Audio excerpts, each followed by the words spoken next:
حدیث پاک ابو داؤد شریف میں بھی ہے، المستدرک میں بھی ہے، امام بہقی نے بھی اس کو روایت کیا، پھر امام جلال السیوطی نے بھی روایت کیا، ابن عدی فی الکامل میں بھی ہے، ابو نعیم نے حلیہ میں بیان کیا، بزار نے بھی اپنی مسانید میں روایت کیا، اور دیگر کئی زاویوں سے، کئی طرق سے یہ حدیث پاک موجود ہے۔ وہ کیا ہے؟ ان اللہ یبعث لهذه الامه على راس كل 100 سنه من يجدد لها دینها او کما قال، کہ بے شک اللہ تعالیٰ اس امت کے لیے ہر صدی پر ایسے شخص کو قائم کرے گا جو اس دین کو از سر نو نیا کر دے گا،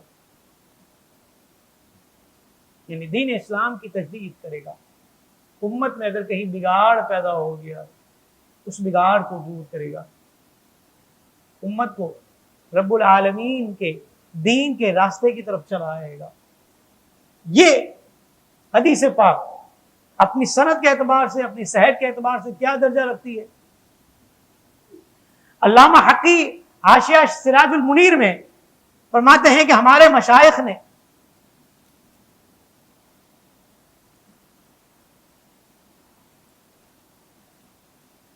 علامہ حقی حاشیہ سراج المنیر میں فرماتے ہیں کہ ہمارے مشائخ نے فرمایا کہ حفاظ کا، یعنی حفاظ حدیث، حافظ فی الحدیث کا اتفاق ہے یہ حدیث صحیح ہے۔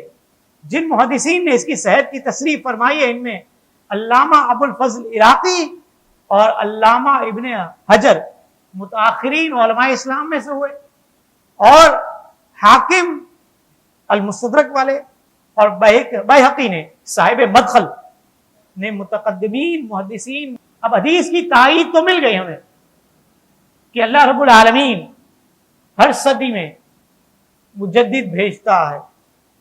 اب مجدد کا مفہوم کیا ہے، اس کی کوالٹیز کیا ہوتی ہیں، اوصاف کیا ہوتے ہیں، شرائط کیا ہوتی ہیں، کرائٹیریا کیا ہوتا ہے کہ کس طرح ہم مجدد کو پہچانیں گے، کون بتائے گا کہ فلاں جو ہے مجدد ہے۔ آئیے اس حوالے سے دو چار باتیں ہم سماعت کرتے ہیں، پھر انشاءاللہ 14 صدیوں کے جو مجددین ہوئے ہیں ان کے حوالے سے کچھ باتیں کی جائیں گی۔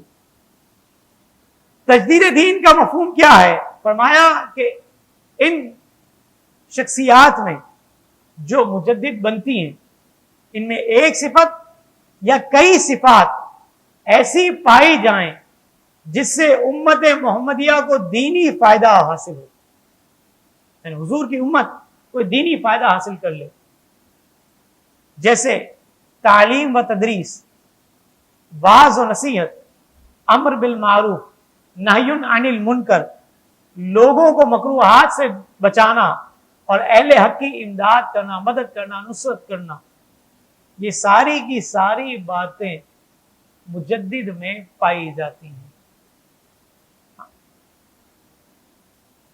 پھر علماء اسلام نے فرمایا، علامہ ظفر الدین بہاری علیہ رحمہ جو اعلیٰ حضرت کے خلیفہ تھے، فرماتے ہیں کہ مجدد کے لیے ضروری نہیں ہے کہ اہل بیت سے ہو، یعنی حضور کے اہل بیت میں سے کوئی شخص مجدد بنے، یہ ضروری نہیں، نہ ہی مجدد کے لیے مجتہد کا ہونا ضروری ہے، کہ دین میں اجتہاد کرنے والا ہونا ضروری نہیں ہے، لیکن یہ ضروری ہے کہ مجدد وہ شخص ہوگا جو سنی صحیح العقیدہ ہو، کوئی بد مذہب، گمراہ، بد دین مجدد نہیں ہو سکتا، عالم ہو، فاضل ہو، علوم و فنون کا جامع ہو، اشہر المشاہیر زمانہ ہو، یعنی لوگ اس کو جانتے ہو، مشہور ہو عوام میں، بے لوث حامی دین ہو، دین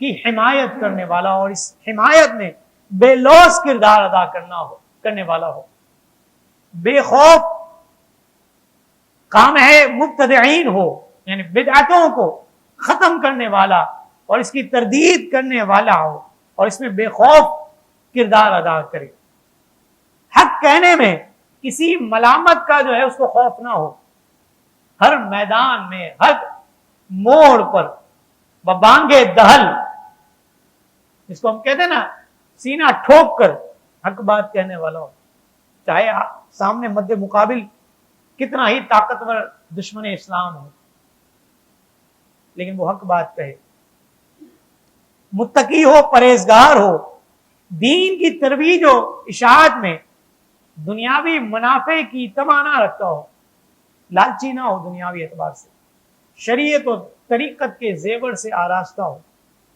رذائل و خلاف شرع سے دل برداشتہ ہو، یعنی مکروہات سے، ناپسندیدہ باتوں سے اور خلاف شرع امور سے اس کا دل جو ہے کٹتا ہو۔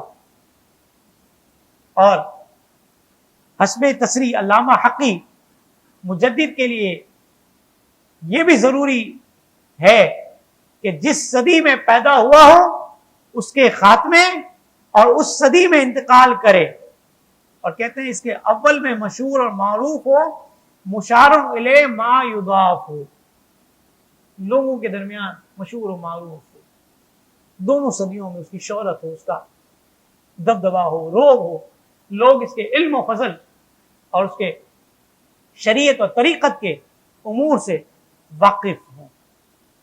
کہتے ہیں مجدد کے لیے یہ بھی ضروری ہے کہ علماء عصر قرائن اور احوال اور اس کے علوم سے انتفاع دیکھ کر اس کے مجدد ہونے کا اقرار کریں، یعنی امت کے علماء اس کے بارے میں لوگوں سے کہے کہ یہ شخص مجدد ہے، اس کی شہرت ہے، دونوں زمانوں میں، جس صدی میں پیدا ہوا ہے اس میں بھی اس کی شہرت، اور دوسری صدی جو شروع ہوئی ہے اس میں بھی اس کا شہرت ہے، اور قرائن اور احوال جو مجدد کے حوالے سے بیان کیے جاتے ہیں وہ سارے کے سارے شخصیت میں پائے جاتے ہیں۔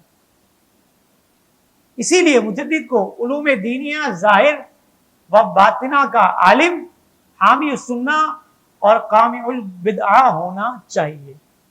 اور علامہ مناوی علیہ رحمہ نے ایک قول اور بھی کیا ہے، وہ کیا ہے، وہ کہتے ہیں کہ یہ ضروری نہیں ہے کہ ہر صدی پر ایک ہی مجدد ہو، ہر صدی میں ایک مجدد کا ہونا ضروری نہیں ہے، بلکہ ہو سکتا ہے کہ ایک کے علاوہ کئی اشخاص الگ الگ شعبوں میں مجدد ہوں، کما قالہ المناوی رجلا کان او اکثر، علامہ مناوی نے فرمایا ایک آدمی ہو یا ایک سے زائد ہو، اکثر ہو۔ یہ علامہ مناوی علیہ رحمہ نے یہاں پر کوٹ کیا۔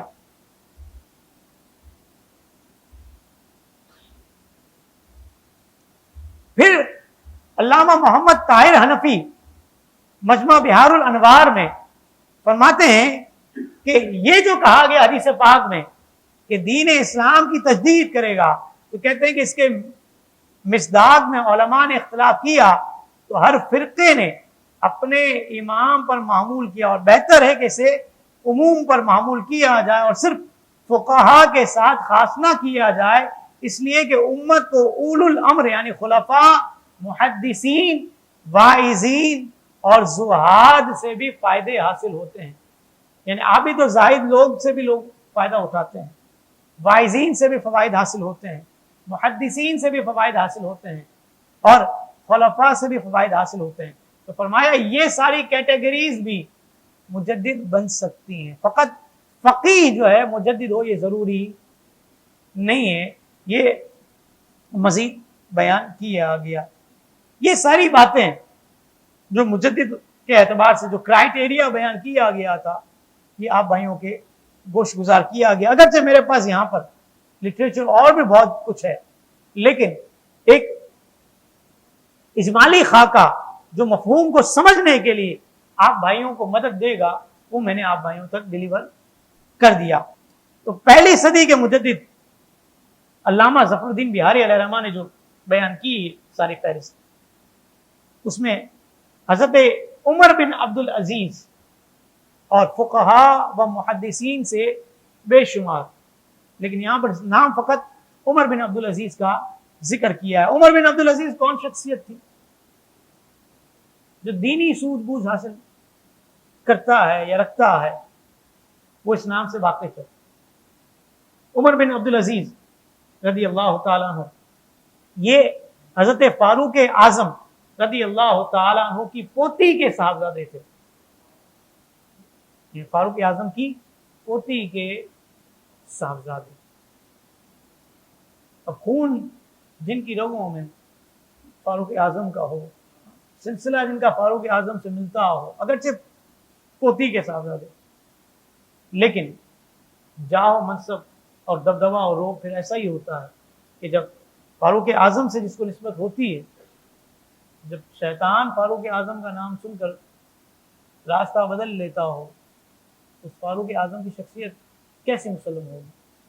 کہتے ہیں عمر بن عبد العزیز کہ تقوی اور پرہیزگاری کا عالم یہ تھا کہ پہلی صدی کے مجدد تھے آپ. تقوی کا عالم یہ تھا کہ دسترخوان لگایا جاتا تھا آپ کے سامنے، آپ کی رعایا کے، آپ کے قریبی لوگ بیٹھ کر کھایا کرتے تھے. دستر لگایا گیا، دسترخوان، آپ بیٹھے رہے، کھانا نہیں کھایا. جو آپ کے ساتھی تھے، رفقا تھے، وہ بھی بیٹھے رہے. ادب کا تقاضا یہی تھا کہ حضرت کھانا نہیں کھا رہے، تو یہ مریدین اور محبین کیسے کھانا کھا سکتے تھے؟ وہ بھی ہاتھ روکے رہے. حضرت نے فرمایا تم کیوں نہیں کھانا کھاتے ہو؟ فرمایا کہ حضور آپ جو بیٹھے ہوئے ہیں، کھانا تو چنا ہوا ہے دسترخوان پر، آپ بیٹھے ہوئے ہیں، تو جب آپ کھانا نہیں کھا رہے تو ہم کیسے کھانا کھائیں گے؟ پھر آپ نے اپنی جیب سے 2 درہم نکالے. یہ دیکھیں امت کا لیڈر جو ہوتا ہے، لیڈرشپ کی کوالٹیز اگر بیان کی جائیں تو ایک کوالٹی یہ بھی ہوتی ہے کہ لیڈر جو ہے وہ حریص نہیں ہونا چاہیے مال کا. لیڈر مال خرچ کر کے خوش ہو، لوگوں کی جیب خالی کر کے خوش نہ ہو. یہ کوالٹیز ہمارے اسلاف میں پائی جاتی تھی. اور عمر بن عبد العزیز کی شخصیت میں یہ کوالٹی کس طرح تھی؟ آپ نے جیب سے 2 درہم نکالے اور مطبخ خانے میں جمع کروا دیے. مطبخ کہتے ہیں باورچی خانہ، جہاں کھانا وغیرہ پکتا ہے، وہاں جمع کروا دیے اور پھر کھانا شروع کیا. آپ کو دیکھ کر آپ کے جو محبین تھے انہوں نے بھی کھانا شروع کیا. اور پھر اس دن سے آپ کا یہ معمول تھا کہ جب بھی کھانے کا وقت ہوتا تھا 2 درہم جیب سے نکالتے تھے اور باورچی خانے میں جمع کرواتے تھے. گویا آپ یہ چاہتے تھے کہ آپ کے پیٹ میں جو روٹی جائے، جو اناج جائے، وہ بھی بیت المال کا نہ جائے، اپنی جیب سے خرچ کرتے. یہ عمر بن عبد العزیز جو پہلی صدی کے مجدد، دوسری صدی کی طرف جاتے ہیں. اس صدی میں جو شخصیات مجدد کے خطاب سے مخاطب کی گئی ہیں، ان میں خلیفہ مامون رشید، یہ بھی نام جانا پہچانا. حضرت امام شافعی رحمۃ اللہ تعالی علیہ، یہ نام بھی جانا پہچانا، شافعی مسلک چلتا ہے. حسن بن زیاد، یہ نام علماء کی کتابوں میں جانا پہچانا. اشہب مالکی، علی بن موسیٰ، یحییٰ بن معین اور حضرت معروف کرخی رحمۃ اللہ تعالی علیہم اجمعین، جو ایک صدی میں مجدد کے خطاب سے مخاطب کیے گئے. یہاں سے پتہ چلا کہ جو نقطہ اٹھایا تھا پہلے کہ ضروری نہیں ہے کہ ہر صدی میں ایک ہی مجدد ہو، بلکہ کئی مجدد بھی ہو سکتے ہیں. خلیفہ مامون رشید کی شخصیت کیسی تھی رحمۃ اللہ تعالی علیہ؟ دوسری صدی کے مجدد خلیفہ مامون رشید حضرت سیدنا فضیل بن عیاض رضی اللہ تعالی عنہ کی خدمت میں حصول نصیحت کی غرض سے حاضر ہوئے. تو آپ نے فرمایا، نصیحت کی کہ اپنے دل کو غم اور خوف کے لیے خالی کر دو. یعنی آپ کے دل میں غم بھی داخل ہوتا رہے اور خوف بھی داخل ہوتا رہے. یہ تجھے اللہ کی نافرمانی سے بچائیں گے اور عذاب جہنم سے چھٹکارا دلائیں گے. یعنی کہ مسلمان کا دل اللہ کے خوف سے بھرپور ہونا چاہیے، اس کے دل میں خوف خدا ہونا چاہیے تاکہ نیکی اختیار کرے، تقوی اور پرہیزگاری اختیار کرے. شخصیت کیسی تھی خلیفہ مامون رشید کی؟ بہت زیادہ علم والے، نہایت روب اور دبدبے والے اور نہایت بہادر. لیکن اتنا روب اور دبدبہ ہونے کے باوجود خوف خدا کا عالم یہ تھا کہ جب آپ کی وفات کا وقت قریب آیا تو آپ نے راکھ بچھوا دی راکھ جلائی جاتی ہے، کوئلے جلائے جاتے ہیں، راکھ بن جاتا ہے، تو راکھ بچھا دی گئی اور اس پر چت لیٹ گئے اور گر گڑا کر رب العالمین کی بارگاہ میں دعا کی۔ وہ دعا کیا تھی؟ فرمایا اے وہ ذات جس کی بادشاہی کبھی ختم نہ ہوگی، اس شخص پر رحم فرما جس کی بادشاہی ختم ہو گئی۔ اندازہ کیجیے، رب کی بادشاہی تو کبھی ختم نہیں ہو سکتی۔ تو رب العالمین سے اپنے لیے رحم کی استدعا کی، دعا کی، اور کس طریقے سے دعا کی کہ راکھ بچھا کر لیٹ گئے۔ یحییٰ بن اقسم رحمۃ اللہ تعالی علیہ فرماتے ہیں کہ خلیفہ مامون رشید کی مجلس میں ایک یہودی آیا، آپ نے بڑے نفیس طریقے سے اس سے بات چیت کی، حال احوال ہوا، اور پھر اسے اسلام کی تبلیغ بھی کی، مسلمان ہونے کے بارے میں بھی کہا، لیکن اس شخص نے آپ کی اس فرمائش کو پورا نہ کیا، چلا گیا۔ ایک سال کے بعد یہی شخص جو یہودی تھا مسلمان ہو کر آپ کے پاس آیا۔ جب آپ کو پتا چلا کہ یہ شخص مسلمان ہو گیا ہے، بہت زیادہ خوش ہوئے، بہت زیادہ خوش ہوئے، اور پوچھا کہ تجھے ایمان کی دولت کیسے ملی، کیسے مسلمان ہوا؟ اس شخص نے کہا کہ بات یہ ہوئی ہے کہ میں یہاں آپ کے پاس سے گیا تھا اور آپ نے مجھے اسلام کی دعوت دی تھی، لیکن میں نے قبول نہیں کی تھی۔ میں نے یہودیوں کی کتاب اٹھائی اور اس کے 3 نسخوں میں اپنی طرف سے کچھ نہ کچھ تحریف کر دی، تبدیلی کر دی، کچھ اتار چڑھاؤ کر دیا، اور پھر ان نسخوں کو یہودیوں کو بیچ دیا، انہوں نے خرید لیا۔ پھر یہی کام میں نے عیسائیوں کے ساتھ کیا، ان کے نسخے لیے اور اس میں تبدیلی کر کے ان کو بیچ دیا، انہوں نے بھی خرید لیا۔ پھر میں نے یہی کام مسلمانوں کے ساتھ کیا کہ مسلمانوں کی کتاب کو لیا، اس کے 3 نسخوں میں اپنی طرف سے کچھ نہ کچھ کوشش کی، اور مسلمانوں کو بیچنا چاہا تو انہوں نے روک دیا اور کہا کہ ہم ایسے نہیں لیں گے، پہلے اس کی چھان پھٹک کریں گے۔ انہوں نے اس کو کھولا، دیکھا، پڑھا، اور فرمایا کہ یہاں ان مقامات پر تم نے گڑبڑ کی ہے، ہم یہ نسخے تم سے نہیں خرید سکتے۔ اس شخص نے کہا، اس یہودی نے کہا کہ مجھے مسلمانوں کی یہ بات بہت پسند آئی، اسلام وہ مذہب ہے جو تحقیق کرتا ہے، میں نے اسلام قبول کر لیا۔ خلیفہ مامون رشید کی شان تو اور بہت سی ہے، لیکن دوسری صدی کے ایک اور مجدد امام شافعی علیہ رحمہ، ان کی شان کیا تھی؟ کہتے ہیں کہ ان کی والدہ نے ان کو علم دین کے حصول کے لیے بھیج دیا۔ آپ بغداد میں رہتے تھے، ماں نے علم دین کے حاصل کرنے کے لیے آپ کو بھیجا۔ 2 یمنی چادریں آپ کو دی گئی تھی کہ بیٹا ضرورت پڑے تو ان کو فروخت کر کے اپنے گزر بسر کر لینا۔ پتہ چلا کہ اس وقت کے لوگوں کا معاملہ یہ نہیں تھا کہ کہیں سفر کرنا ہے تو بہت زیادہ مال و اسباب لے کر جاتے تھے، بلکہ اللہ پر توکل کرتے تھے۔ 2 یمنی چادریں لے کر امام شافعی نے سفر اختیار کیا، اور سفر کہاں کا کیا؟ مدینہ منورہ کا۔ مدینہ منورہ میں امام مالک رحمۃ اللہ تعالی علیہ کی صحبت میں آپ نے وقت گزارا، عرصے دراز تک رہے، پھر مکہ مکرمہ آئے اور مدینہ پھر جو ہے اپنے والدہ سے ملنے کا شوق ہوا، اجازت چاہی اپنے استاد سے، انہوں نے اجازت مرحمت فرمائی۔ لوگوں نے دیکھا کہ ان کا دینی شغف اور امام مالک کے پاس رہ کر دین حاصل کرنے کی جستجو لوگوں کو بڑی پسند آئی، انہوں نے ان پر مال خرچ کیا۔ جب حصول علم کے لیے اپنے گھر سے چلے تھے تو 2 یمنی چادروں میں تھے، جب واپس جا رہے ہیں ماں سے ملاقات کے لیے تو اونٹوں کی قطار بندھی ہوئی ہے، ساز و سامان سے لدا ہوا ہے، خود بھی اونٹ پر سوار تھے۔ ادھر والدہ کو بھی اطلاع پہنچا دی گئی تھی کہ فلاں دن میں پہنچ جاؤں گا۔ پہلے یہ ٹیلی کمیونیکیشن کا نظام تو نہیں تھا، لیکن خطوط وغیرہ کے ذریعے اطلاع پہنچائی جاتی تھی۔ ماں بھی استقبال کے لیے کہ بیٹا جو ہے عالم دین بن کر آ رہا ہے، اپنی بہن کے ساتھ باہر نکلتی ہیں پردے کے معاملات کے ساتھ۔ دور سے جب امام شافعی کی نظر والدہ پر اور اپنی خالہ پر پڑتی ہے تو وہیں آپ سواری پر اتر جاتے ہیں۔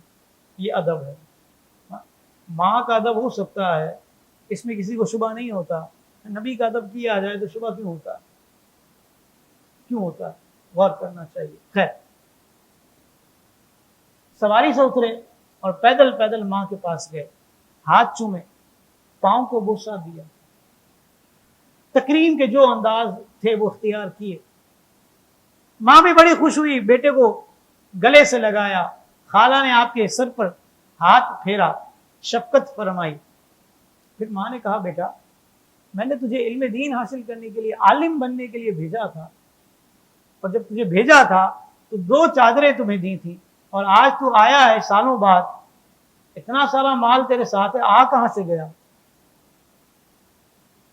امام شافعی نے فرمایا کہ امی جان لوگوں نے خوش ہو کر مجھے دیا ہے، تحفتاً پیش کیا ہے، میں نے کسی سے سوال نہیں کیا، کسی سے مانگا نہیں ہے، لوگوں نے دیا ہے۔ آپ رنجیدہ ہو گئے۔ فرمایا کہ بیٹا تجھے تو علم دین حاصل کرنے کے لیے بھیجا تھا اور تو اتنا سارا مال لے کے آ گیا ہے، مجھے ذرا بھی اچھا نہیں لگا۔ فرمایا ماں تو کیا چاہتی ہے، کیا کروں؟ ماں نے کہا بیٹا اس کو رائے خدا میں خرچ کر دو، صدقہ کر دو۔ اسی وقت وہیں پر آپ نے غربا میں اس کو تقسیم کرنا شروع کر دیا، یہاں تک کہ آپ کے جیب میں فقط 15 درہم رہ گئے۔ کہاں تو اونٹ بھرے ہوئے تھے اسباب سے، اور کہاں جیب میں 15 درہم۔ چابک آپ کا گر گیا، اس کو اٹھانے کے لیے جب جھکے ہیں، ایک خادمہ نے جو اٹھا کر آپ کے ہاتھ میں دے دیا، اس کو بھی محروم نہیں چھوڑا، اس جیب میں سے نکال کے 5 درہم اس کو بھی دے دیے۔ اب کتنے رہ گئے؟ 10 درہم۔ ماں اس پر بھی راضی نہیں، ماں کہتی کہ بیٹا یہ 10 درہم بھی رائے خدا میں خرچ کر دو۔ یہ 10 درہم بھی خرچ کروائے ماں نے۔ آج تو ماں راضی ہوتی ہے بیٹا ڈھیر سارا پیسہ لے کر آئے تھے، لیکن وہ مائیں ناراض ہوتی تھی کہ دین کو کمائی کا ذریعہ نہ بنایا جائے۔ حالانکہ تحفہ دیا تھا، جائز تھا، ناجائز نہیں تھا، مانگا نہیں تھا، ڈیمانڈ نہیں کی تھی کہ اتنے روپے لوں گا۔ ہاں 70,000 چاہیے، لاکھ چاہیے، 1.5 لاکھ چاہیے، 40,000 کا لفافہ چلتا ہے، یہ سارے ڈرامے بازیاں اس وقت نہیں ہوا کرتی تھی جو آج ہو رہی ہیں۔ لیکن پھر بھی ماں ناراض ہے، سارا مال رائے خدا میں خرچ کروایا، پھر بیٹے کا ہاتھ پکڑ کے اپنی جھونپڑی میں لے گئی اور ریت پر سجدہ ریز ہو کر رب العالمین کی بارگاہ میں دعا کرتی۔ وہ دعا کیا تھی، سنیے، وہ دعا یہ تھی، فرماتی ہیں کہ اللہ تیرا کرم ہے کہ میں نے اپنے بیٹے کو دین سیکھنے کے لیے بھیجا تھا، اے اللہ شافعی کو قبول کر لے اور اسے دین کی خدمت کی توفیق عطا فرما۔ جب ماں یہ دعا دے، مال سے ناراض ہو، رائے خدا میں مال صدقہ کیا جائے، تقسیم کیا جائے، تو پھر بیٹا بھی امام شافعی بنتا ہے نا۔ دوسری صدی کے مجدد تھے، اندازہ کیجئے کتنی صدیاں گزر گئیں، آج بھی ہم سب کے دلوں پر راج کرتے ہیں یا نہیں کرتے؟ آئیے، تقویٰ اور پرہیزگاری کیسی تھی؟ کہتے امام شافعی کے رمضان کے نوافل کا حال یہ تھا کہ رمضان میں 60 مرتبہ قرآن مجید فرقان حمید ختم کیا کرتے تھے، اور عام دنوں میں رات کے 3 حصے فرماتے تھے، ایک حصے میں تصنیف و تالیف لکھنے کا کام کرتے تھے، ایک حصے میں نوافل پڑھتے تھے، اور ایک حصے میں آرام کرتے تھے۔ اور مجدد معروف کرخی رحمت اللہ تعالی علیہ، یہ بھی بہت بڑا نام۔ ان کے بارے میں لوگوں نے کہا کہ اے ابو محفوظ، آپ کی کنیت تھی۔ کسی شخص نے کہا کہ مجھے پتا چلا ہے کہ آپ پانی پر چلتے ہیں، پانی پر چلتے ہیں۔ تو ارشاد فرمایا میں کبھی پانی پر نہیں چلا، بلکہ جب میں پانی عبور کرنے لگتا ہوں اور عبور کرنے کا ارادہ کرتا ہوں تو دونوں طرف اکٹھی ہو جاتی ہے اور میں اس پر قدم رکھ کر بآسانی چل پڑتا ہوں۔ یعنی یہاں پر بھی اپنی کرامت کو نہیں مان رہے، یہ فرما رہے کہ اللہ کا فضل ہے کہ یہ ہو جاتا ہے اور میں گزر جاتا ہوں، پانی یوں ہو جاتا ہے اور میں پانی سے گزر جاتا ہوں۔ آپ کے ایک دن کسی شخص نے آپ کے چہرے پر چوٹ کا نشان دیکھا، مغرب کی اذان ہوئی، نماز سے فارغ ہوئے تو اس شخص نے پکڑ لیا، کہا حضرت کل تو آپ کے چہرے پر نشان نہیں تھا، یہ نشان کیسا ہے؟ آپ نے کہا چھوڑ دو نا، اس کو کیوں پوچھتے ہو؟ کہا حضور بتائیے تو صحیح۔ بڑا اصرار کیا اس شخص نے، کہا وجہ یہ ہے کہ میں کل مجھے خیال آیا کہ کیوں نہ ایسا ہو کہ میں خانہ کعبہ شریف کا طواف کروں۔ مجھے خیال آیا تو میں خانہ کعبہ پہنچ گیا، میں خیال آیا، کہتے ہیں میں خانہ کعبہ پہنچ گیا اور پھر طواف سے فارغ ہوا تو پھر زمزم پیا جاتا ہے، کہتے ہیں میں زمزم کی طرف آگے بڑھا، اچانک میری نظر ایک حسین چہرے پر پڑی اور میری نظر کچھ دیر کے لیے رک گئی، بس میں آگے بڑھا اور پاؤں میرا پھسلا اور میں گر گیا اور میرے چوٹ چہرے پر لگی اور یہ نشان تم دیکھ رہے ہو۔ پھر کہتے ہیں کہ مجھے غیب سے آواز آئی اور فرمایا گیا کہ اگر تم مزید دیکھتے تو مزید چوٹیں کھاتے۔ لوگ کہتے ہیں کہ حضرت معروف کرخی رحمت اللہ تعالی علیہ یہ بہت بڑے عابد الزاہد تھے،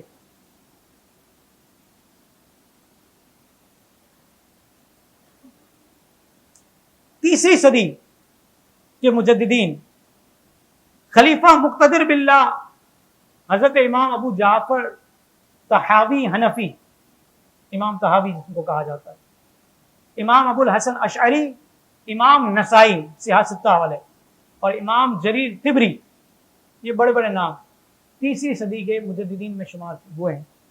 امام ابو جعفر طحاوی کیسے تھے؟ آپ تیسری صدی کے مجدد تھے، حافظ الحدیث تھے۔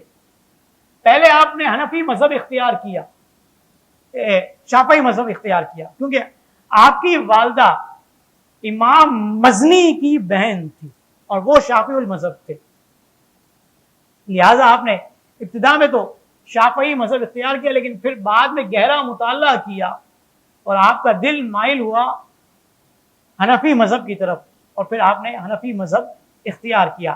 آپ کو اس وقت کے بادشاہ امیر مصر نے اپنی بیٹی سے نکاح کی پیشکش کی کہ میری بیٹی سے نکاح کیجیے، تو امام طحاوی نے کیا جواب دیا؟ امام طحاوی فرماتے ہیں کہ ہم فقیر لوگ ہیں، ہم بادشاہوں کی بیٹیوں سے نکاح نہیں کرتے۔ آج کل کا دور ہو اور کسی غریب کو کوئی کہے پیسے والا تو وہ تو پہلے بچھا جائے، لیکن آپ نے کیا فرمایا؟ فرمایا کہ ہم فقیر لوگ ہیں، ہم بادشاہوں کی بیٹیوں سے نکاح نہیں کرتے۔ بادشاہ نے کہا تو پھر مسئلہ کیا ہے؟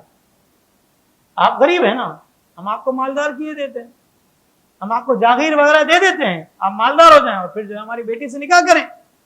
امام طحاوی نے ایک اور جواب دیا، فرمایا جو لوگ دین کی خدمت کرتے ہیں انہیں کسی کی جاگیر کی ضرورت نہیں ہوا کرتی، وہ اللہ توکل زندگی گزارتے ہیں۔ یہ جاگیروں سے تو وہ شخص مائل ہو جو دین کا خادم نہ ہو، جو دین کا خادم ہے پھر وہ جاگیر سے مائل نہیں ہوتا۔ جب کچھ بھی نہیں ہوا تو بادشاہ نے کہا مجھے کوئی نصیحت کیجیے۔ نصیحت آپ نے کیا کی؟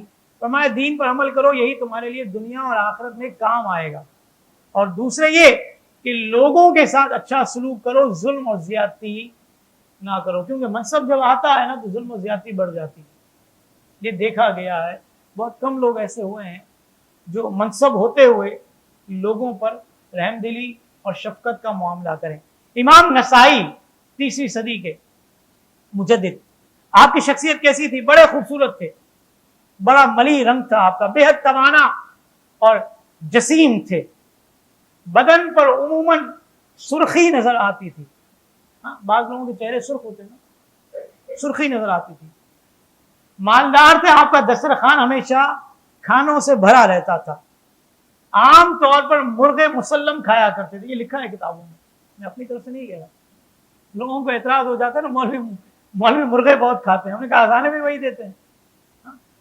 یہ حضرت امام نسائی جن کا سیاستہ میں بڑا نام ہے، کہتے ہیں کہ مرغ مسلم کھاتے تھے، عام طور پر عمدہ لباس پہنتے تھے۔ یہاں سے پتہ چلا کہ اچھا لباس پہننا یہ ہمارے اجلہ اکابرین کا طریقہ کار ہے۔ اللہ نے مال دیا ہو تو اس کا اظہار بھی ہونا چاہیے.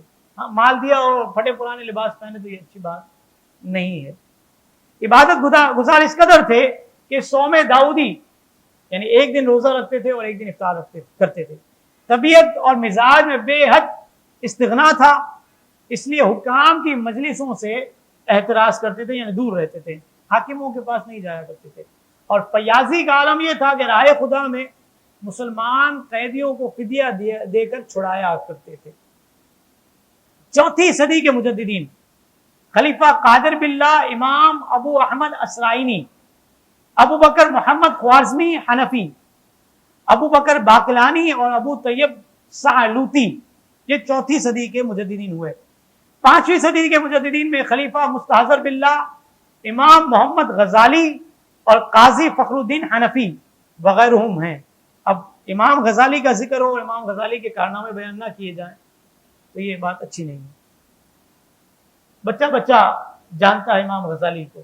کیمیائے سعادت، احیاء العلوم، مکاشفۃ القلوب، ایھا الولد، منہاج العابدین، المستصفیٰ وغیرہ اور بہت سی کتابیں.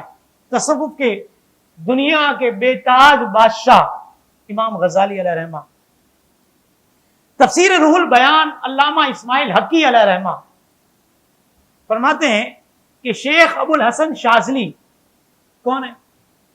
ہر اتوار پڑھتے ہیں نا دعائے حزب البہر. یہ مصنف شیخ ابو الحسن شاذلی علیہ رحمہ کہتے ہیں کہ میں نے خواب میں دیکھا کہ بیت المقدس میں ہوں اور وہاں پر کثیر انبیاء کرام موجود ہیں، اور انبیاء کرام کے جھڑمٹ میں سید عالم صلی اللہ علیہ وسلم سید الانبیاء بھی موجود ہیں. فرماتے ہیں کہ اس مجمع میں حضرت موسیٰ علیہ السلام نے کریم آقا صلی اللہ علیہ وسلم سے سوال کیا. وہ سوال بھی کیا تھا؟ وہ سوال کیا تھا کہ یہ امت ناز کرے، اپنے علماء پر ناز کرے.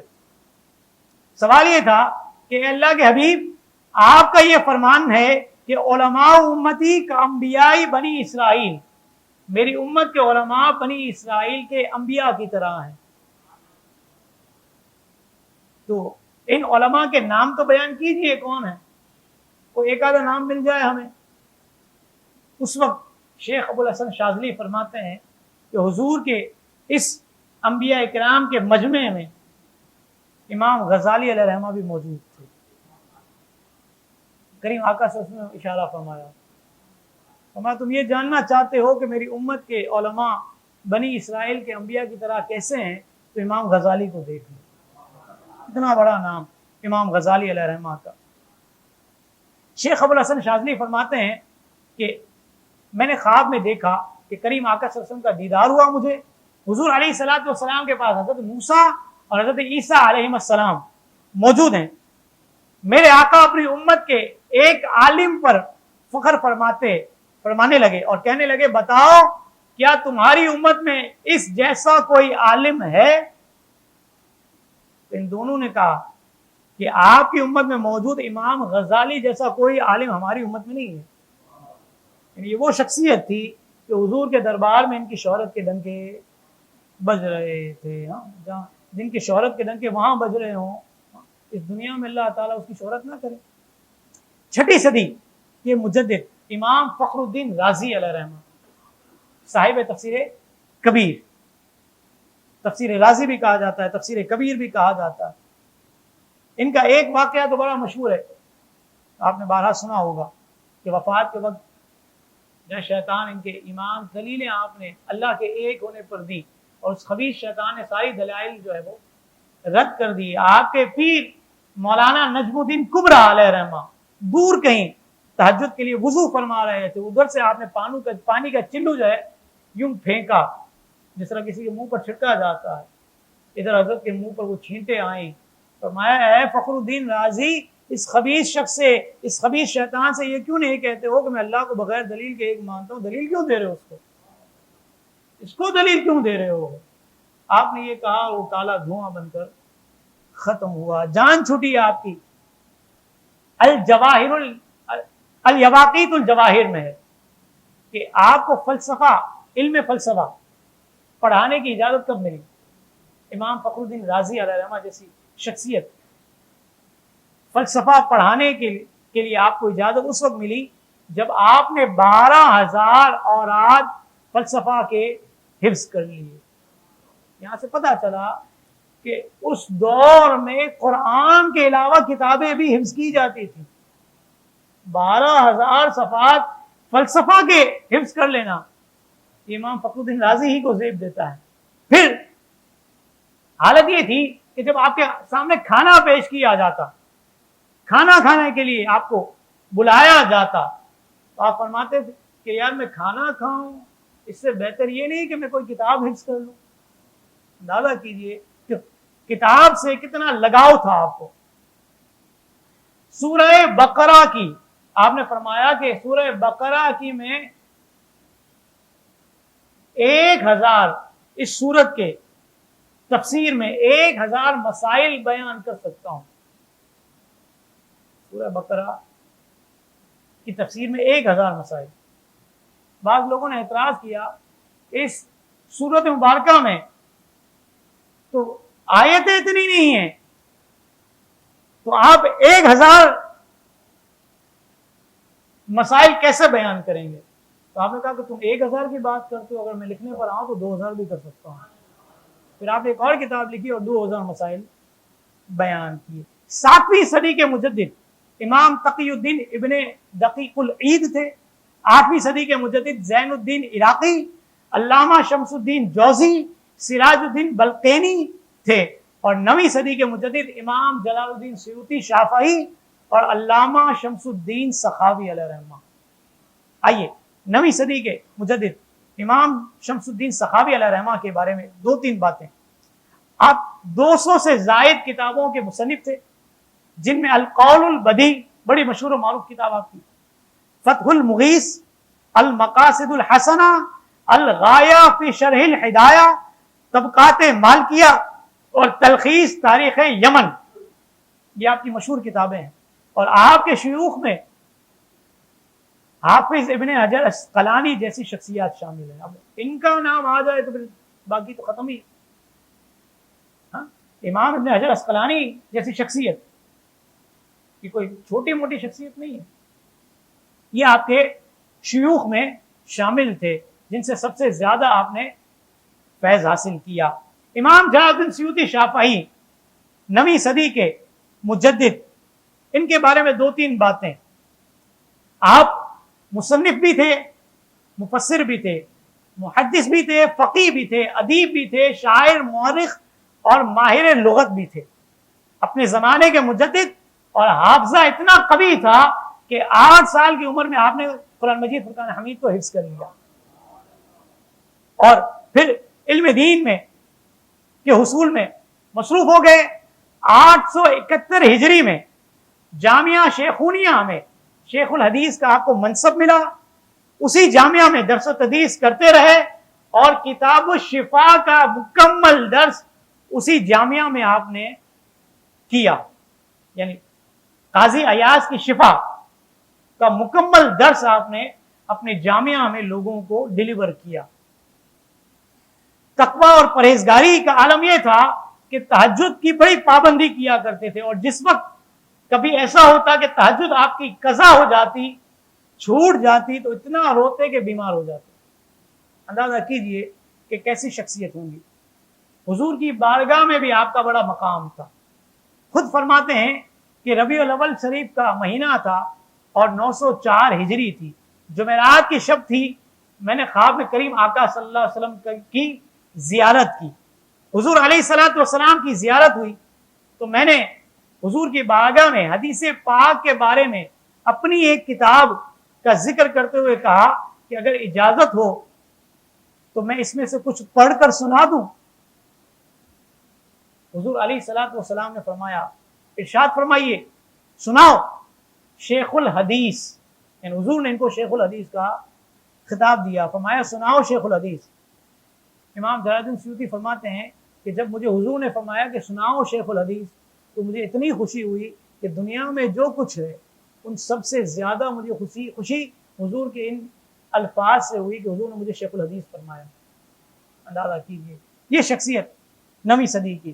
10ویں صدی کی شخصیت جو مجدد بنے وہ شہاب الدین رملی اور ملا علی قاری علیہ رحمہ. ملا علی قاری علیہ رحمہ کا بھی بڑا نام ہے.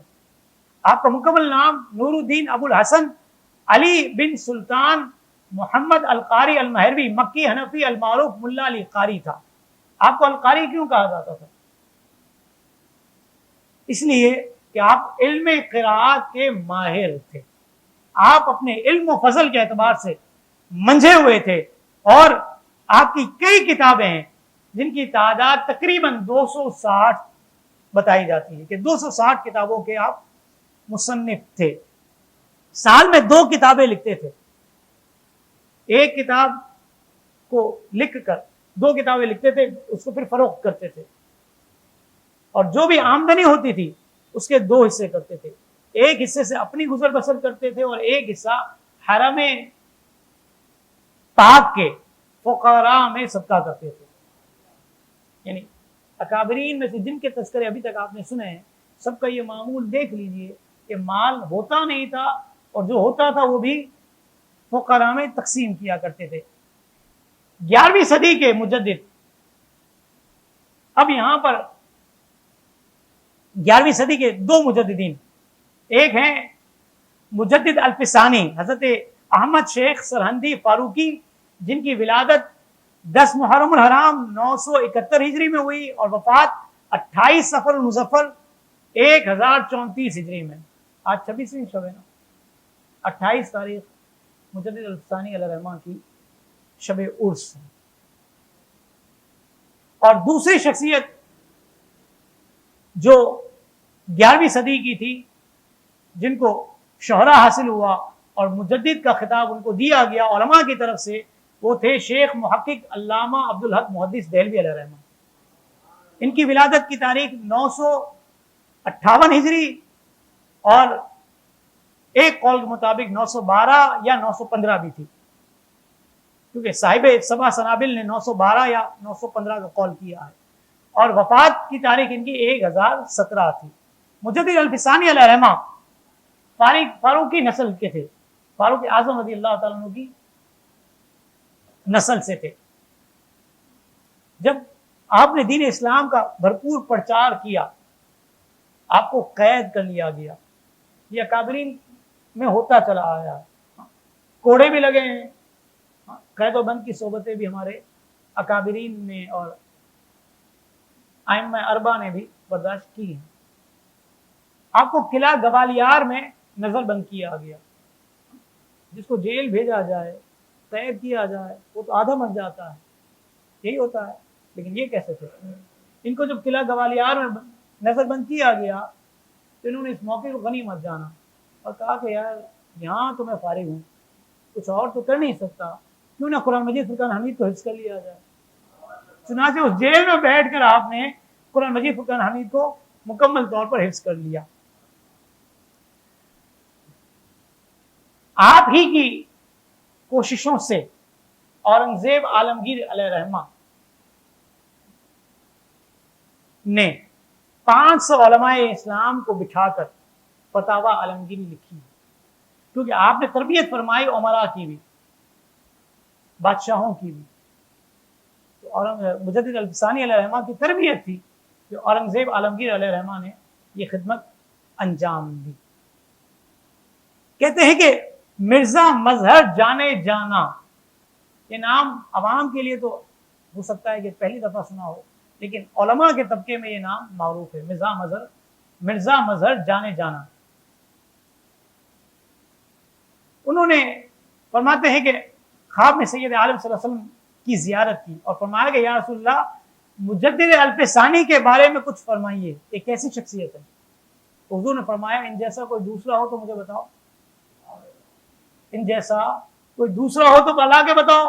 پتہ چلا کہ حضور کی بارگاہ میں یہ منظور نظر تھے. شاہ عبدالحق محدث دہلوی 11ویں صدی کے دوسرے مجدد، مطالعہ کرنے کا اتنا شوق تھا کہ خود فرماتے ہیں کہ مجھے بچپن سے ہی یہ نہیں معلوم تھا کہ کھیل کود ہوتا کیا ہے، سیر و تفریح کیا ہوتی ہے، آرام اور آسائش کیا ہوتی ہے، یہ مجھے معلوم ہی نہیں تھا. کس طرح سیر پر جاتے ہیں، سیر کرنا کیا ہوتا ہے، اور ماتے مجھے کچھ بھی نہیں معلوم تھا. مجھے تو صرف یہ معلوم تھا کہ کتاب پڑھنی چاہیے، کہتے ہیں رات بھر میں کتاب پڑھتا تھا. بسا اوقات والد محترم مجھے سمجھاتے کہ بابا کیا کرتے ہو, سونا بھی ہے یا نہیں ہے؟ تو کہتے ہیں والد گرامی فرماتے میں فوراً لیٹ جاتا تھا کہ میں سو جاتا ہوں, سو جاتا تھا, پھر تھوڑی دیر ہوتی تھی, کروٹیں بدلتا تھا, مجھے نیند نہیں آتی تھی, پھر میں اٹھ کر بیٹھ جاتا تھا, پھر میں کتاب کھول کر کتاب پڑھنے لگ جاتا تھا. کہتے ہیں بسا اوقات ایسا ہوتا تھا کہ فانوس جل رہا ہوتا تھا, دیا جل رہا ہوتا تھا, ہاں اس دیے کی لو سے میرے سر کے بال یا میرے امامہ شریف جو ہے جل جاتا تھا, جھلس جاتا تھا, لیکن مجھے پتہ ہی نہیں چلتا تھا. میں کتاب بینی میں, کتاب پڑھنے میں اتنا مصروف ہوتا تھا. یہاں سے پتہ چلا کہ اکابرین کتابوں کے پڑھنے کے کیسے شائقین تھے. کاش کہ ہمیں بھی یہ شوق حاصل ہو جائے. 12ویں صدی کے مجددین میں اورنگزیب عالمگیر علیہ رحمہ, جن کی تاریخ ولادت 1117 ہجری ہے. اورنگزیب عالمگیر علیہ رحمہ کا ایک کارنامہ میں نے بیان کیا کہ مجدد الفسانی علیہ رحمہ کی تربیت کا نتیجہ تھا کہ آپ نے 500 علماء اسلام کو بٹھا کر فتاوی عالمگیری لکھوایا, جو آج بھی علماء اسلام کی اور مفتیان کرام کی لائبریری کی زینت بنتا ہے. اور فتویٰ نفیسی کرنے والے علماء اسلام اور مفتیان کرام اس کی مدد سے فتویٰ دیا کرتے ہیں. یہ بہت بڑا کارنامہ ہے اورنگزیب عالمگیر علیہ رحمہ کا. ایک اور بات, صدر الشریعہ مولانا امجد علی اعظمی علیہ رحمہ فرماتے ہیں کہ اگر اورنگزیب عالمگیر میری اس کاوش یعنی بہار شریعت کو دیکھ لیتے تو یقیناً اسے فقہ حنفی کے مسائل پر مشتمل خزانہ جان کر سونے میں تولتے. یعنی بہار شریعت کا مقام و مرتبہ اگر ان کے دور میں ہوتی, اورنگزیب عالمگیر علیہ رحمہ کے دور میں, تو سونے میں تولی جاتی. ہمارے پاس تو موجود ہے نا. کتنا پڑھتے ہیں, کتنا پڑھتے ہیں, غور کرنا چاہیے. کتنا کچھ ہمارے اکابرین دے کر گئے ہیں ہمارے لیے, لیکن ہم استفادہ کرنے والے لوگوں میں شمار نہیں کیے جاتے. 13ویں صدی کے مجدد حضرت شاہ عبدالعزیز محدث دہلوی, جو کہ خلیفہ اور جانشین تھے شاہ ولی اللہ محدث دہلوی کے, آپ کی ولادت 1159 ہجری اور وفات 1239 ہجری میں ہوئی ہے. بڑے علم و فضل والے, زہد و تقوی والے اور مشہور دیار و اطراف تھے. 13ویں صدی کے آغاز میں آپ کا طوطی پورے ہندوستان میں بولتا تھا, اور ساری عمر آپ نے دینی خدمت کی, درس و تدریس, افتاء تدریس, تصنیف و تالیف اور واعظ و نصیحت, حمایت دین میں آپ نے صرف کر دی. علمی خدمات میں تحفہ اثنا عشریہ, یہ آپ کی مشہور ترین کتاب ہے, جو اس وقت بھی مشہور تھی اور آج کے دور میں بھی یہ کتاب اہل علم کے نزدیک بڑی مشہور اور معروف ہے. ملا رشیدی مدنی کہتے ہیں کہ قسطنطنیہ سے آپ نے خط شاہ عبدالعزیز محدث دہلوی کو لکھا اور فرماتے ہیں شاہ صاحب آپ کا کچھ ایسا اثر بلاد اسلامیہ پر ہو رہا ہے کہ جب کوئی فتویٰ دیا جاتا ہے اور علماء اس پر اپنی مہریں کرتے ہیں تو ہر شخص فتوے میں آپ کی مہر تلاش کرتا ہے, اور جس فتوے پر آپ کی مہر نہ ہو اس کو وقت نہیں دی جاتی, حیثیت نہیں دی جاتی. آپ یہاں تشریف لائیں تو ہمارے لیے بڑی فخر کی بات ہوگی. آپ کے بڑے بڑے تلامذہ, جن کا بڑا مشہور, جن کا نام لیا جاتا ہے, جس میں علامہ فضل خیر آبادی علیہ رحمہ, قاضی ثناء اللہ پانی پتی صاحب تفسیر مظہری, اور شاہ آل رسول صاحب مہروی پیر و مرشد اعلیٰ حضرت علیہ رحمہ, یہ بھی آپ کے شاگردوں میں شامل تھے. 14ویں صدی کے مجدد میت حاضرہ, مؤید ملت طاہرہ, اعلیٰ حضرت عظیم البرکت صاحب تصنیف قاہرہ و تالیف باہرہ, امام احمد رضا خان رحمۃ اللہ تعالی علیہ کے بارے میں کچھ باتیں بڑے اختصار کے ساتھ کروں گا. آپ کی ولادت باسعادت 10 شوال المکرم 1272 میں ہوئی, اور میں نے پہلے ہی 1272 کا علم العدد کے اعتبار سے قرآن کی آیت کو واضح کیا جو اعلیٰ حضرت علیہ رحمہ نے اپنے ولادت کی تاریخ قرآن سے بیان کی. اور انتقال پر ملال آپ کا 25 صفر مظفر 1340 ہجری میں ہوا. اس طرح آپ نے 13ویں صدی کے 28 سال 2 ماہ 20 دن پائے اور علوم و فنون اور درس و تدریس کے ذریعے اور دیگر فتویٰ نویسی کے ذریعے دین اسلام کی بھرپور خدمت کی. اور 14ویں صدی کے 39 سال 1 مہینہ 25 دن پائے اور وہ بھی دین اسلام کی سربلندی کے لیے آپ نے وقف کر دیے. پہلا فتویٰ 13 سال 10 ماہ اور 4 دن کی عمر میں حرمت رضاعت کا آپ نے جاری کیا اور والد محترم نے خوش ہو کر آپ کو مسند افتاء پر فائز کر دیا کہ مولانا اب یہ مسند آپ کی ہے اور آپ فتویٰ نویسی کیا کریں گے. اندازہ کیجئے 13 سال کا بچہ کیا جانتا ہے. علمی مقام کیا تھا. اپنے تو اپنے بیگانے بھی آپ کے علم کو مانتے تھے. کس طرح مانتے تھے کہ علماء کا آپ کی طرف اور طلباء کا آپ کی طرف رجحان تھا. مدرسہ دیوبند اور گنگو چھوڑ کر بعض طلباء حدیث اور فقہ کا علم حاصل کرنے کے لیے اعلیٰ حضرت کے پاس آئے بریلی شریف میں. جب بریلی شریف میں آئے تو بریلی شریف کے طلباء نے تو بات کرنی تھی نا، بات کرنی تھی. انہوں نے کیا کہا کہ کیا تمہارے یہاں کوئی ایسا نہیں کہ جو حدیث اور فقہ کا علم تمہیں پڑھا ہے، تم یہاں آ گئے ہو. تو انہوں نے کہا کہ ہمارے ہاں ان جیسا کوئی پڑھانے والا نہیں ہے. اور ہمارے بڑے بھی کہتے ہیں کہ مولانا امام احمد رضا خان سے ہمارا لاکھ اختلاف صحیح، لیکن اعلیٰ حضرت جو ہیں وہ قلم کا بادشاہ ہے. احمد رضا قلم کا بادشاہ ہے. اندازہ کیجیے کہ علم فقہ میں اور علم حدیث میں اور تصنیف اور تالیف میں آپ کو وہ شہرت حاصل تھی کہ اپنے تو مانتے ہی تھے، بیگانے بھی مانتے تھے کہ اعلیٰ حضرت جو ہے وہ کوئی چھوٹی شخصیت نہیں ہے بلکہ احمد رضا قلم کا شہنشاہ ہے. آپ کی شخصیت کے 2-3 نمایاں پہلو بیان کر کے بس میں اختتام کی طرف آتا ہوں. وقت میں نے زیادہ لے لیا. اعلیٰ حضرت کے پاس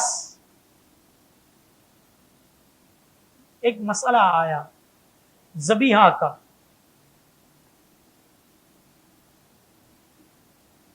کہ بد مذہبوں کا یہود و نصارہ ہوں یا ہندو وغیرہ ہوں، ان کا ذبیحہ جائز ہے یا نہیں، ان کا ذبح کیا ہوا جانور اس کا گوشت مسلمان کھا سکتا ہے یا نہیں کھا سکتا. تو اعلیٰ حضرت نے بیان کیا کہ نہیں کھا سکتا، غیر مسلموں کا ذبیحہ جائز نہیں ہے. پوچھا کیا ہولی کی مٹھائی بھی نہیں کھا سکتے؟ وہ پوچھنے والا کچھ زیادہ ہی سمجھدار تھا. اس نے کہا کہ ہولی کی دیوار جو ہے مٹھائی بھی نہیں کھا سکتے، یہ تو ذبیحہ نہیں ہے، یہ تو کھا سکتے ہیں. تو اعلیٰ حضرت نے کیا جواب دیا؟ اعلیٰ حضرت نے فرمایا کہ مسلمان اپنے تہوار کی مٹھائی کھائے اور ہولی والے اپنے تہوار کی مٹھائی کھائے. مسئلہ تو صاف ہے، واضح ہے. تمہیں کیا ضرورت پڑی ہے کہ ہولی کی مٹھائی کھاؤ گے؟ مسلمانوں کی بنائی ہوئی مٹھائی کھاؤ، ان کے تہوار کی سوغات کھاؤ. پھر ایک مسئلہ اعلیٰ حضرت کے پاس آیا. مسئلہ کیا تھا کہ ہندو گائے ذبح نہیں کرنے دیتے تھے. ہندوستان میں گاؤ ماتا ہے ان کی، گاؤ ماتا ہے ان کی، یہ ذبح نہیں کرنے دیتے تھے. اعلیٰ حضرت کے پاس مسئلہ آ گیا. اعلیٰ حضرت فرمایا میں تو ذبح کروں گا، میں تو گائے ذبح کروں گا. کیوں؟ کہ میرے کریم آقا صلی اللہ علیہ وسلم نے گائے کا گوشت پسند فرمایا ہے، میں تو کھاؤں گا اور یہی فتویٰ دوں گا کہ مسلمان گائے ذبح کریں. تو ایک آیا حاسد آپ کو نقصان پہنچانے کے لیے ہتھیار لے کر، جب اعلیٰ حضرت اور اس میں کچھ فاصلہ رہ گیا تو آیا تو بڑا جوشیلا تھا، پیچھے ہو گیا. جس طرح جھٹکا لگتا ہے نا کسی کو، کوئی شوق لگا ہو، کوئی جھٹکا لگا ہو، اچانک پیچھے ہو گیا. تو میں کیا ہوا کیا ہوا؟ کرو جس کام کے لیے آئے تھے. تو کہتا ہے کہ میرے اور آپ کے درمیان میں تم بہت بڑا شیر نظر آ رہا ہے مجھے. شیر، میں آپ کی طرف بڑھتا ہوں تو وہ میری طرف بڑھتا ہے. اعلیٰ حضرت سے پوچھا حضور یہ کیا معاملہ تھا؟ تو اعلیٰ حضرت نے فرمایا کہ ہم جس کا کام کرتے ہیں وہ ایسے ہی تو نہیں چھوڑ دیں گے نا. وہ ہمیں دشمنوں کے حوالے کر دیں گے ہم جس کے دین کا کام کرتے ہیں. ایسا تو کبھی بھی نہیں ہوا. خیر آگے بڑھیں. سائنس کہتی ہے، اگرچہ سائنس کا ابھی کا اسٹیٹمنٹ تھوڑا سا مجھے پتا چلا ہے کہ کچھ تبدیل ہوا ہے، لیکن ایک وقت تک سائنس یہ کہتی رہی کہ زمین جو ہے وہ سورج کے گرد گھومتی ہے. اعلیٰ حضرت نے اس پر رسالہ لکھا، تقریباً 500 دلائل دیے اور فرمایا کہ زمین ساکن ہے، زمین گھومتی نہیں. اور اس کے دلائل جو دی اعلیٰ حضرت نے، اس میں ایک دلیل یہ بھی تھی کہ قرآن کہتا ہے الم نجعل الارض مہادا والجبال اوتادا، کہ ہم نے زمین کو بچھونا نہ کیا اور پہاڑوں کو میخیں کر دیا، گاڑ دیا. جب پہاڑ گاڑ دیے ہیں تو زمین ہلے گی کیسے؟ اور پھر ایک اور دلیل بھی دی، فرمایا کہ زمین کیوں ہلے گی؟ مصطفیٰ کریم اس پر آرام کر رہے ہیں، کریم آقا اس پر آرام کر رہے ہیں، زمین ہل نہیں سکتی. پروفیسر حاکم علی خان صاحب علی گڑھ یونیورسٹی کے استاد تھے، اعلیٰ حضرت کے پاس تشریف لائے اسی مسئلے کے حوالے سے، زمین ساکن ہے کے حوالے سے، اور آ کر کہا کہ مجھے سمجھ میں نہیں آ رہی کہ کسی مسجد کا مولوی بھی اتنی سائنس جانتا ہے. مسجد کا مولوی جانتا ہے سائنس. آج لوگ تو یہی ہوتا ہے نا، مسجد کا مولوی تو آؤٹ ڈیٹڈ ہوتا ہے ہمارے یہاں. مسجد کا مولوی سنا اور اس پر دھڑ کر کے دیوار کے برابر ڈال دیا کہ یہ مولوی ہے، اس کو چھوڑ دو، یہ کسی کام کا نہیں. ایسا نہیں ہوتا، ہر مولوی ایسا نہیں ہے. پڑھے لکھے علماء بھی ہیں اس دور میں. خیر فرمایا کہ میں تو یہ سمجھا تھا کہ مسجد کا مولوی بھی سائنس جان سکتا ہے. اعلیٰ نے فرمایا کہ جس نبی کا کلمہ پڑھا ہے ان کا دین اتنا مضبوط ہے کہ ہر مرحلے پر اور ہر موقع پر ہماری تائید کرتا ہے. ہمیں ادھر ادھر جانے کی ضرورت نہیں، ہمارے پاس تو قرآن ہے، اسی سے سب کچھ حل ہے، اسی سے سارا مسئلہ حل ہو جاتا ہے، حدیث ہے، اسی سے سب کچھ مل جاتا ہے. ہم کیوں ادھر ادھر جائیں؟ سائنس تو محتاج ہے قرآن کی، سائنس تو محتاج ہے قرآن کی. خیر اعلیٰ حضرت کا ایک اور واقعہ سماعت کر لیجئے، پھر انشاءاللہ اختتام کی طرف آتا ہوں. اعلیٰ حضرت سفر فرما رہے تھے حج کے لیے، جہاز کا سفر تھا، دریا میں جو ہے طغیانی کیفیت آ گئی، جہاز ہچکولے لینے لگا، لوگ خوف زدہ ہوئے، ڈرنے لگے، پڑھنے لگے، اور پھر بالآخر اعلیٰ حضرت کے پاس آ گئے. فرمایا آپ بیٹھے ہیں، ہمیں تو لگ رہا ہے کہ یہ جہاز ڈوب جائے گا اور ہم لقمہ اجل بن جائیں گے. فرمایا کچھ نہیں ہوتا. فرمایا کیا کچھ نہیں ہوتا؟ یہ پانی آپ دیکھ رہے ہیں، یہ بڑی بڑی لہریں اٹھ رہی ہیں اور ایسا لگتا ہے کہ یہ ساری کی ساری لہریں جو ہے اس جہاز کو اپنے اندر لے لیں گی اور ہم ڈوب جائیں گے اور ہمارے حج کی حسرت ہی رہ جائے گی. فرمایا ایسا کچھ نہیں ہوتا. تھوڑی دیر ہوئی تو طوفان تھم گیا، جہاز سکون کے ساتھ چلنے لگا. تو وہ لوگ آئے اعلیٰ حضرت کے پاس، کہا کہ کیا وجہ تھی کہ آپ بڑے سکون اور اطمینان کے ساتھ بیٹھے ہوئے تھے؟ اعلیٰ حضرت نے فرمایا کہ بات یہ تھی کہ میں نے حضور کی تعلیم کردہ سفر کی دعا پڑھ لی تھی. جب وہ سفر کی دعا پڑھ لی ہے تو پھر مجھے کوئی خوف نہیں لگا کہ مجھے ڈرنا چاہیے. اعلیٰ حضرت علیہ رحمٰن نے وفات سے پہلے مکتوب لکھوایا، 2 گھنٹے 15 منٹ پہلے آپ نے مکتوب قلمبند کروایا اور اس میں درود شریف اور دستخط وغیرہ بھی ثبت فرمائے. مجھے بتائیے کہ جس کی زندگی کا آخری وقت ہو، گھنٹہ 2 گھنٹہ رہ گئے ہوں، وہ مکتوب لکھوا سکتا ہے؟ اس کو تو ہوش ہی نہیں ہوتا، اس کو تو ہوش ہی نہیں ہوتا. یہ کیا شخصیت تھی کہ آپ نے مکتوب لکھوایا اور یہ تاکید فرمائی کہ نزا کے وقت میں یہ کرنا، یاسین شریف پڑھنا، سورہ رات پڑھنا، چلا کر رونا نہیں، بچہ وغیرہ نہ ہو، جنبی جو ہے میرے طرف سے ہٹا دیا جائے، حائضہ عورت جو ہے اس کمرے میں نہ آئے. یہ ساری کی ساری تاکیدیں کی. آپ نے فرمایا کتا جو ہے مکان کے اندر نہیں آنا چاہیے. اور پھر اور تاکیدیں کی، ایک تاکید اور بھی کی اعلیٰ حضرت نے جو میں نے آپ کو سنانی ہے. فرمایا فاتحہ کے کھانے سے اغنیاء کو کچھ نہ دیا جائے. فاتحہ کیا جائے، اصالہ ثواب کیا جائے، جو مرنے کے بعد جو معاملات ہوتے ہیں اس سے اغنیاء کو، مالداروں کو کچھ نہ دیا جائے، صرف فقراء کو دیں اور انہیں بھی اعزاز کے ساتھ، تکریم کے ساتھ، نہ کہ جھڑک کر. اور کوئی بات خلاف شرع نہیں ہونی چاہیے. گویا کہ اعلیٰ حضرت نے اپنے وفات سے 2 گھنٹے 15 منٹ پہلے جو خط لکھوایا ہے یہ بھی قرآن کی تائید میں لکھوایا ہے. قرآن کیا کہتا ہے؟ وفی اموالہم حق للسائل حق للسائل والمحروم، اور ان کے مالوں میں حق ہے منگتا کا اور بے نصیب کا، یعنی غریب لوگوں کا ان کے مالوں میں حق ہے. اعلیٰ حضرت کی حص کام کر رہی تھی 2 گھنٹے 15 منٹ پہلے کہ قرآن کی اس آیت پر کس طرح عمل ہو سکتا ہے، کس طرح عمل ہو سکتا ہے. بلکہ بعض علماء نے تو یہاں تک لکھا کہ اعلیٰ حضرت کی روح قبض ہو گئی تھی، پاؤں سے روح نکل چکی تھی، اور مولانا امجد علی اعظمی علیہ رحمہ آئے اور فرمایا حضور فلاں مسئلہ نہیں بن رہا، نہیں مل رہا، کیا کریں؟ فلاں فلاں فلاں جگہ پر جا کر دیکھ لو.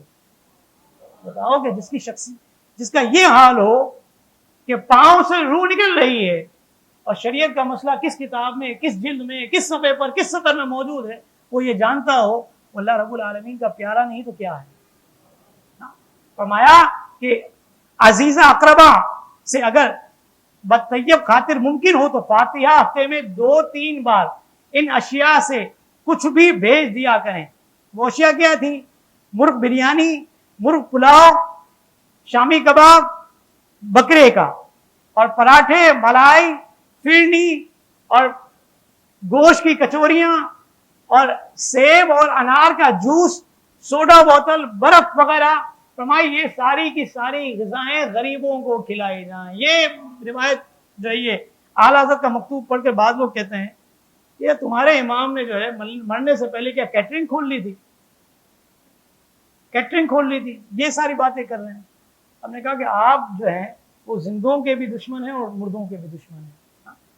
جب کوئی شخص انتقال کر جاتا ہے تو ہم جنازہ پڑھنے کے بعد دعا کرتے ہیں. حدیث بات کیا ہے؟ اذا صلیتم علی المیت فاخلصوا له الدعاء. جب تم نماز جنازہ پڑھ چکو، شرطیہ ہے پہلے، فا جزائیہ ہے، فاخلصوا له الدعاء، تو اب میت کے لیے خلوص دل سے دعا کرو. یہاں کہتے ہیں کہ نہیں جو نماز جنازہ میں دعا پڑھتے ہو نا وہی دعا مراد ہے. ہم نے کہا کہ فا جزائیہ کیوں ہے؟ اس کا جواب دیا جائے کہ نماز جنازہ پڑھ چکو تو اب دعا کرو. اس کا مطلب یہ ہوا کہ جنازہ کچھ اور ہے اور دعا بعد کا عمل ہے. ہاں تو یہ مردوں کے بھی دشمن ہوئے. ہاں اور جو زندہ ہیں ان کو ایصال ثواب کیا جا رہا ہے، ان کو اچھی غذائیں کھلائی جا رہی ہیں، غریبوں کو ان کے ساتھ بھی دشمنی کی جا رہی ہے. اور کہہ رہے ہیں کہ انہوں نے کیٹرنگ کھول دیا. انہوں نے کہا اپنے لیے کون سا کہا ہے؟ ان کو تو ثواب ہی پہنچنا ہے اور کیا پہنچنا ہے. اپنے عزیز اقارب کے لیے کون سا کہا ہے؟ اپنے اغنیا دوستوں کے لیے کون سا کہا ہے؟ بلکہ کہا ہے تو فقراء کے لیے کیا ہے، غرباء کے لیے کہا ہے کہ جتنا ہو سکے ان کو کھلاؤ پلاؤ تاکہ غریب کا دل خوش ہوگا. دعا نکلے گی، دعا نکلے گی تو احمد رضا کے مزید درجے بلند ہوں گے. اللہ رب العالمین سے دعا کریں گے کہ اللہ تعالی امام احمد رضا کی سیرت پر ہمیں عمل کرنے کی توفیق عطا فرمائے. مزید اسلامک اور معلوماتی ویڈیوز دیکھنے کے لیے لائک، شیئر اینڈ سبسکرائب کے بٹن کو پریس کرنا ہرگز نہ بھولیں.